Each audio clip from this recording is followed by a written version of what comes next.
अस्सलाम वालेकुम वरहमतुल्लाहि वबरकातुहू। उम्मीद करते हैं मिजाज अली बखैर होंगे। यह मोहब्बत का एक सिफली अमल है। इसको नहायत ही मजबूरी में करें, नहीं तो इस अमल से गुरेज करें, क्योंकि ये अमल जो है एक सिफली अमल है। अब इसमें कुछ लोगों का ये सवाल है कि क्या ये मुसलमान कर सकते हैं या नहीं कर सकते। तो देखें, अगर एक लफ्ज़ में इसका जवाब दूं तो कर सकते हैं, क्योंकि इसमें ईमान का कोई खतरा नहीं है। कुछ ऐसे अमलियात और तावीज़ात और नुकूश होते हैं कि जो होते तो सिफिली जैसे हैं, मगर वो असल में सिफिली होते नहीं हैं। उनके ही कैटेगरी में आते हैं, उनके ही दायरे में आते हैं, लेकिन वो असल में सिफिली नहीं होते हैं। यानी कि उनको करने से ईमान को कोई खतरा नहीं होता, या अगर दूसरे लफ्ज़ों में कहूँ, ये वाइट मैजिक होते हैं, जो ना नूरी होते हैं, ना सिफली होते हैं, लेकिन ये काम सिफली जैसा ही करते हैं। तो ये वही तावीज़ है, ये उसी सिलसिले से है। बहुत सारे भाइयों की फ़रमाइश थी, बहनों की फ़रमाइश थी कि आप कुछ ऐसा वज़ीफ़ा, कुछ ऐसे तावीज़ात बता दें हमें, जो सिफली अमल हो या सिफली अमल जैसा हो। तो मैं अपने चैनल पर पेवर ऐसा सिफली अमल नहीं बताता जिसमें ईमान को कोई खतरा हो या इस्लाम को कोई खतरा हो। हम इस्लाम के दायरे में रहकर ही बताते हैं, जो उलमा फुज़ला और इन सारे उलूम के माहिरीन अफराद ने जो बताए हुए हैं। बहुत सारे ऐसे टोटके आपको मिल जाएंगे जो बड़े बड़े उलमा ने लिखे हुए हैं अपनी किताबों में, जिन्हें सिफली के नाम से याद किया जाता है। तो हम कोई ऐसी चीज़ नहीं बताते जो आपके ईमान के ऊपर खतरा हो। हमारे चैनल पर कोई ऐसा तावीज़ नहीं है जिससे आपके ईमान का खतरा हो।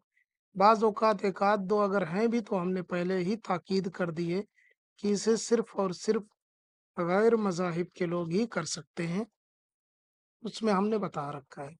तो जो जिस तरीके के अमल होते हैं, हमने उसमें वाज़ेह कर दिया होता है कि ये कौन अफ़राद कर सकते हैं, कौन नहीं कर सकते। लेकिन ये एक ऐसा तावीज़ है जिसे कोई भी करना चाहे तो कर सकता है। इसे किसी भी मज़हब व मिल्लत का मानने वाला कर सकता है, इसे मुसलमान भाई भी कर सकते हैं। तो आइए जानते हैं कि ये मोहब्बत का तावीज़ जो एक सिफली अमल जैसा है, इसे किस तरीके से अंजाम दे सकते हैं। इसको करने के लिए आपको 2 चीज़ों की ज़रूरत पड़ेगी, बल्कि 3 चीज़ों की ज़रूरत पड़ेगी। पहला तो आपको सादा कागज़, जिसके ऊपर आप ये तावीज़ बनाएँगे। दूसरा ब्लैक कलर का पेन, जिससे ये तावीज़ बनाया जाएगा। तीसरा मिट्टी का एक घड़ा, घड़े या सुराही जिसे बोलते हैं, घड़ा या सुराही मिट्टी का होना चाहिए, जो इससे पहले इस्तेमाल ना किया गया हो। इस तरीके से घड़े बने होते हैं, मटका, घड़ा, सुराही, बहुत सारे नामों से उसे याद करते हैं, गागर वगैरह भी बोलते हैं। ये अपनी-अपनी ज़ुबान, अपनी सभ्यता और अपना कल्चर, ये सब के ज़ुबानों में अलग-अलग हो सकते हैं। मिट्टी के बर्तन जो घड़े की शक्ल में हो, इस तरीके से जैसे कि ये तावीज़ बना है, छोटा हो, बड़ा हो, एक मटकी, मटका, जो भी आपको मिल जाए वो आप ले लें, जिसका मुँह बना हो।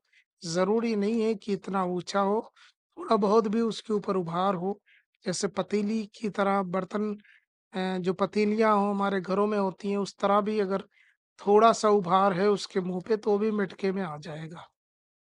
कोई एक छोटा-बड़ा कोई भी ले लें। और इसके बाद किसी भी दिन आप इस तावीज़ को सादे कागज़ पर ब्लैक कलर के पेन से बना लें। इस तरीके से पहले ऐसे जैसे भी आपसे ये बन सके, ये एक दायरा बनाना है आपको, ऐसे, ऐसे, ऐसे। जैसे भी मान लीजिए मैं बताता हूँ आपको, ऐसे लेना, ऐसे, इस तरीके से भी थोड़ा-सा ऊपर-नीचे, टेढ़ा-मेढ़ा भी हो जाए, तो भी कोई मुश्किल नहीं है, ऐसे बना लेना है।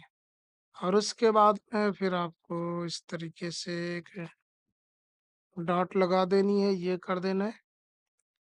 और उसके बाद आपको लिखना है फे, उसके बाद लिखना 5, फिर 3 बार वाव लिखना है। ये बहुत पावरफुल है, आप इसे हल्के में ना लें। ये चंद हुरूफ और आदाद हैं, लेकिन ये बहुत ज़बरदस्त है। इस तरीके से बना लें। बनाने के बाद में यहाँ पे नीचे जो है, तावीज़ के नीचे महबूब का नाम लिखें, और उसी के नीचे आपको अपना नाम लिख देना है।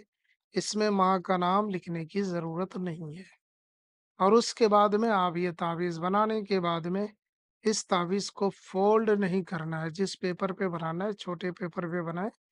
इस पेपर को सीधा उस मटकी में डाल देना है, यानी इसके अंदर डाल देना है इस तावीज़ को बना के उस मटकी में, जो मिट्टी के बर्तन आपने लिए हुए हैं। एक ही तावीज़ बनाना है, उस मटकी में डाल देना है। डालने के बाद में मटकी का मुँह किसी भी कपड़े से बंद कर देना है, और धागे वगैरह से करके जैसे भी हो सके इसका मुँह जो है आपको बंद कर देना है, ठीक है? मुँह बंद कर देना है, और उसके बाद में इस मटकी को 2 तरीके से इस्तेमाल कर सकते हैं। या तो इसे आप बहते हुए पानी में डाल दें, याद रहे पानी बहता हुआ होना चाहिए। बहते हुए पानी में डाल दें, या तो फिर आप इसे ज़मीन में गड्ढा खोदें और उस गड्ढे में डाल दें। उसके बाद फिर इसका तमाशा देखें इंशाअल्लाह ताला, जिसके लिए आपने किया है। अगर मकसद जायज़ है, शादी वगैरह करने का है, तो सामने वाला बंदा शादी करने को तैयार हो जाएगा। उसके दिल में इतनी मोहब्बत पैदा हो जाएगी कि उसका रहना मुश्किल होगा। और या हस्बैंड वाइफ के लिए करना चाहें एक-दूसरे में प्यार मोहब्बत के लिए, तो भी कर सकते हैं। या किसी अजनबी शख्स के लिए करना चाहें, तो भी कर सकते हैं। इस अमल की इजाज़त सबको है, जो करना चाहे कर सकता है। ये था हमारा मुख्तसर सा अमल। इसके अलावा कोई और मसला हो, आप इसे हमें बता सकते हैं। एक तो ये कि पानी में डाल दें, दूसरा ये इसे ज़मीन में गड्ढा खोदें और गड्ढा खोद के ज़मीन में दफ़न कर दें कहीं पे भी, किसी भी जगह ज़मीन में गड्ढा खोद के दफ़न कर दें। ये 2 सूरतें हैं इसको करने की। ये कर लें, इंशाअल्लाह ताला कामयाबी आपके कदम चूमेगी। हम मिलते हैं किसी और वीडियो में, इजाज़त दें। अस्सलामु अलैकुम व रहमतुल्लाह।